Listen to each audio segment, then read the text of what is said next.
জ্বালানি গ্যাস সমৃদ্ধ বাংলাদেশে তেলের খনি আছে কিনা এই প্রশ্ন বহুদিনের। তবে সিলেট অঞ্চলের কৈলাসটিলা গ্যাস ফিল্ডে জ্বালানি তেলের সম্ভাবনার ইঙ্গিত পাওয়া গিয়েছিল গত 14 বছর আগেই। ঘটনাটি বুঝতে হলে ফিরতে হবে কিছুটা পেছনে। 1962 সালে Shell oil company Kailashtila gas ফিল্ডের সন্ধান পায়। পরবর্তীতে 1983 সাল থেকে সেখানে গ্যাস উৎপাদন শুরু হয়। তবে বাংলাদেশের সিলেট অঞ্চলের কৈলাসটিলা এবং হরিপুর গ্যাস ক্ষেত্রকে ঘিরে তেলের মজুদ প্রাপ্তির সম্ভাবনা তৈরি হয় 2012 সালে।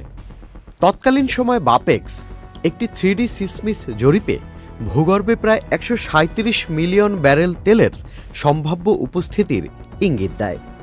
এর মধ্যে কৈলাসটিলায় প্রায় 109 মিলিয়ন ব্যারেল এবং হরিপুর এলাকায় প্রায় 28 মিলিয়ন ব্যারেলের সম্ভাবনা ধরা হয়। 200-র বেশি সার্ভিস ও ফিচারে লেনদেনের সব বিকাশ অ্যাপে সম্ভব। প্রাথমিক হিসেব অনুযায়ী এই সম্ভাব্য মজুদের প্রায় 40% বা 55 মিলিয়ন ব্যারেল উত্তোলনযোগ্য হতে পারে বলেও ধারণা করা হয়েছিল।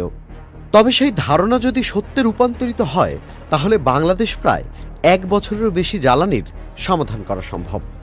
তবে বিশেষজ্ঞরা বলছেন এটি নিশ্চিত তেল মজুদ নয়, কারণ 3D সিসমিস জরিপ শুধু ভূগর্ভস্থ গঠনের ভিত্তিতেই একটি সম্ভাবনা দেখায়।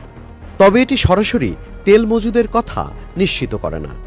ড্রিলিং বা অনুসন্ধানমূলক কূপ খনন ছাড়া বাস্তবে মজুদের সত্যতা জানা একদমই যায় না। সব মিলিয়ে বাংলাদেশের জন্য এটি একটি আশাব্যঞ্জক ইঙ্গিত হলেও আবিষ্কার নয়। এটি ভবিষ্যৎ অনুসন্ধানের একটি সম্ভাবনার দরজা মাত্র। তবে এই জ্বালানি তেলের অস্থির সময়ে বাংলাদেশের অনুসন্ধানমূলক কূপ খননের মাধ্যমে পুরোপুরি নিশ্চিত হওয়া একটি আশার আলো দেখাতে পারে। বিশেষজ্ঞরা মনে করেন স্থলভাগের পাশাপাশি এখন সবচেয়ে গুরুত্বপূর্ণ হল বঙ্গোপসাগরের গভীর সমুদ্রে আরও বিস্তৃত অনুসন্ধান।